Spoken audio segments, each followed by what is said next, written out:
Magaling, investigator eh. Investigator. Kaya alam na alam niya yung Miranda Doctrine. Kasi marami sa mga pulis natin, Mr. Chair, hindi alam. Mabulol siya, diretso-diretso, magaling. Hanga ako sa iyo, Corporal. Talagang ikaw ay isang pulis na alam niya yung trabaho. Si Senator Estrada ata, may gusto sabihin, Senator Jinggoy? Senator, with the permission of the Chair. Mr. Chair, nasan si Corporal Sabilio? Your Honor, nakakulong po siya. Nakakulong? Opo. Bakit siya nakakulong? Because of this incident? Yes, Your Honor. Alright. Si John Ace, John Francis. Yung John Ace. Kumpad? Okay, natanong na siya. Pwede Hindi pa natanong.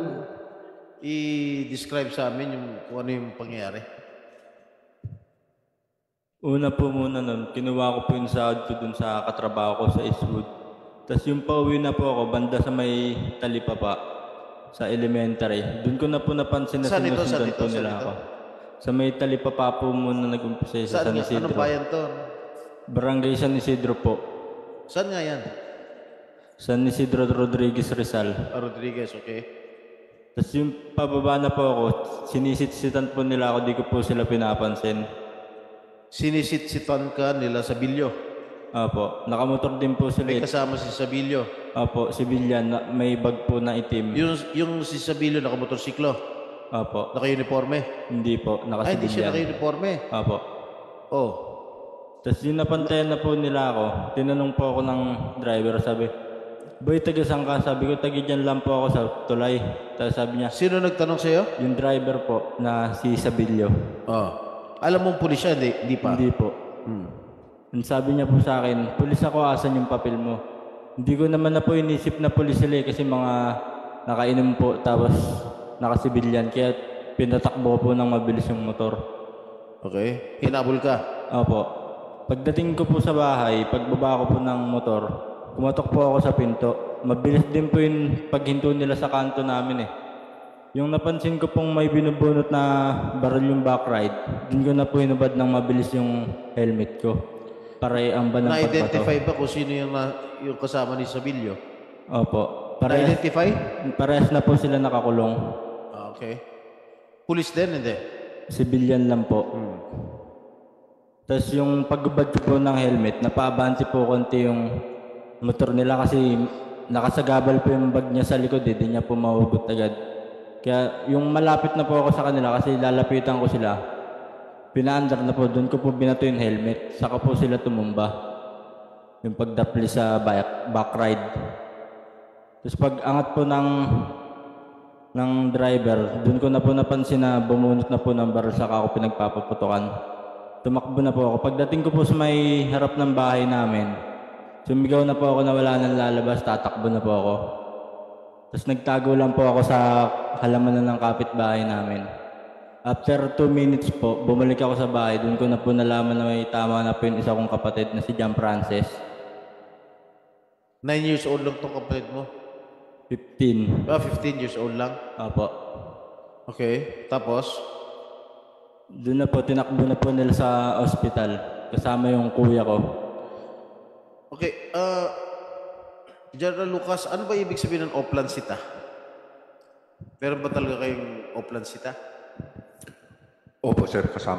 Kasama po yan sa programang... Anong ginagawa ni Sabilio dun sa site? Your Honor, first of all, sa insidente na yan, si Sergeant Sabilio acted on his personal capacity in the sense na he is off duty. He is off duty? Off duty po, sir. Kaya po hindi po siya naka-uniform. And he was under the influence of liquor? Yes, Your Honor. Alright. So, Antimano, kinasuhan ninyo. Sino bumaril, John Ace? Yung Sabilio? O yung civilian na sa likod? Yung si Sabilio po. Si Sabilio? Opo. Opo, sir. Kinasuhan po namin. Did he admit to the crime? Ito si Sabilio. Sino yung investigator? Inamin ba niya na pinutukan niya itong si John May I- Ace pero tinamaan si John Your Honor, Francis. may I ask the investigator to answer the question? Your Honor, I'm Police Staff Sergeant Kakachan, investigator of the case. Sino mas mataas sa inyo ni Cabillo sa rango in terms of rank? Sir. Mas mataas ka? Ikaw investigador? So, Corporal Sabilio, sir, did not admit, sir. the Ano? commission- Corporal Sabilio did not admit the crime, sir. Did not admit Yes, sir. that he committed the crime. Yes, sir. Correct? Yes, sir. Or what charges did you file against him? We filed, sir, a homicide and then attempted homicide, sir. Homicide. So what is the status of the case? Saan siya nakakulong? Sir, nasa BGMP po ng Rizal, Your Honor. Okay, you explain to me what is this Oplancita? Senator Jinggoy, if I may, homicide ba ang murder? Kinaso nyo? Sabi mo kayo na murder. Ito, Yes, sir. Ang ipinail namin, sir, is attempted homicide and homicide, sir. However, sir, during the process of the case, sir, doon sa prosecutor's officer, ginawa nila, sir, inelevate ng inelevate fiscal. nila doon sa In-upgrade. murder. Yes, sir. In-upgrade sa murder. Yes, sir. So hindi na homicide. Yes, sir. So the prosecutor's office upgraded it to murder. Yes, sir. All right. Senator Jinggoy, So that is no bail. Yes, sir. Walang bail. Senator Jinggoy. Pwede Judge Yes. Jinggoy, mabilis lang. Para hindi mabasura yung kaso basta-basta, anong ebidensya meron kayo? Kasi dinideny niya, he didn't admit to the crime, right? Anong ebidensya meron kayo para siya ay madiin ninyo? Presenta niyo po sa korte. What are the pieces of evidence? Magandang hapon, sir. Corporal Lim, sir. Yes, sir, during the conduct of investigation, sir, yung firearms po ni Corporal Sabilio na recover namin. Then, naka-recover din po kami ng 3 basyo, which is nag-match po sa barrel ni Sabilio po. Anong gamit na baril? Taurus 9mm po. Taurus? Yes po. Nag-positive po yung... So nag-match yung shell dun sa baril? Yes, sir.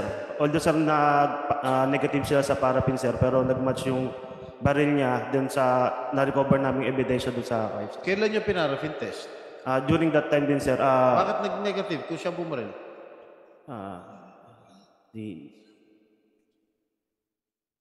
sir, Bakit nag-negative ang paraffin test kung siya talaga ang bumaril? Sir? Kasi, Crime Mr. Lab, Chair, you answer Crime Lab. Yeah. Sir, Police Colonel Pierre Paul Carpio of Forensic 4A. Sir, actually, sir, ang significant findings natin dito is yung matching at identification ng firearms. So, nag-positive naman, sir, yung firearms ni Sabilio, yung Taurus niya, sir, doon sa 3 fired cartridge. Yung tanong nga, Ngayon, bakit doon naman nag-negative? sa gunpowder residue, Yeah. nag-negative siya, sir. Kaya lang, yun naman talaga, sir, ang panang gunpowder residue.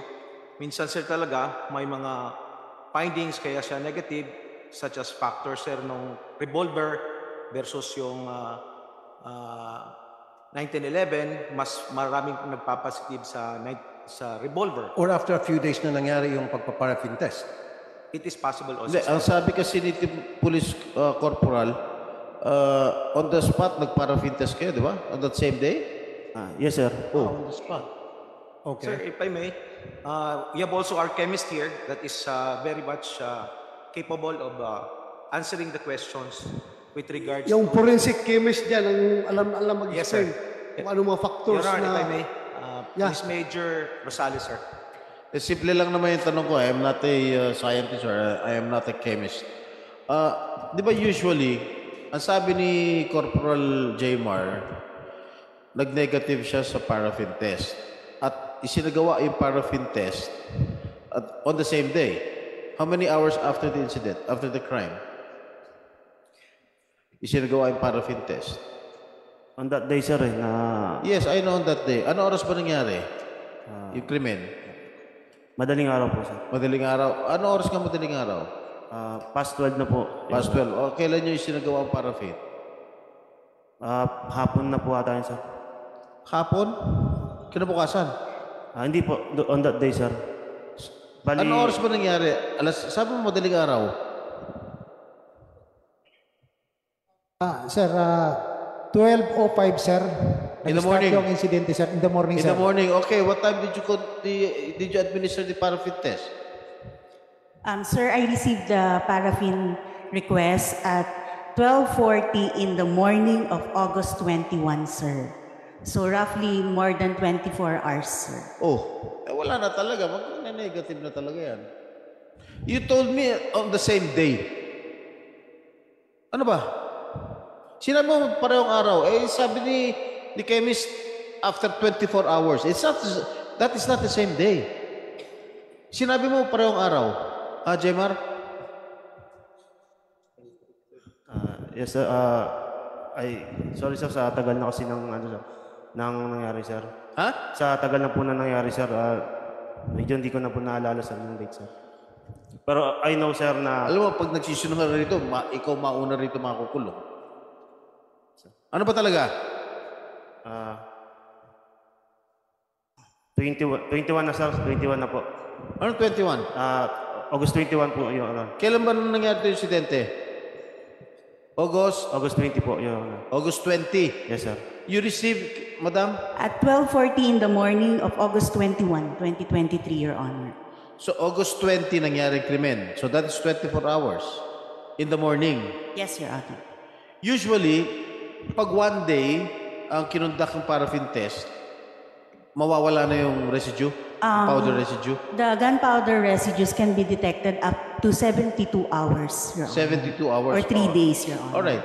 Ito, one day lang. Bakit na ang findings nyo negative? Yes, Your Honor. Negative result of the paraffin does not mean that the subject did not fire a gun because the presence of gunpowder nitrates is affected by several factors, sir. Like the type of caliber used. Between po sa revolver and sa pistol, mas malaki po ang chance na mag-positive yung revolver dahil separate po yung mga parts niya. So yung leakage po ng gunpowder residue, mas malaki yung chance na ma-deposit sa kamay. Another factor po ay yung mga wind direction. Kung ang wind direction po ng time na yon ay away sa shooter, so hindi po talaga magde-deposit sa kamay niya. So kung papunta naman po sa shooter ang direction ng wind, most likely magpa-positive po siya.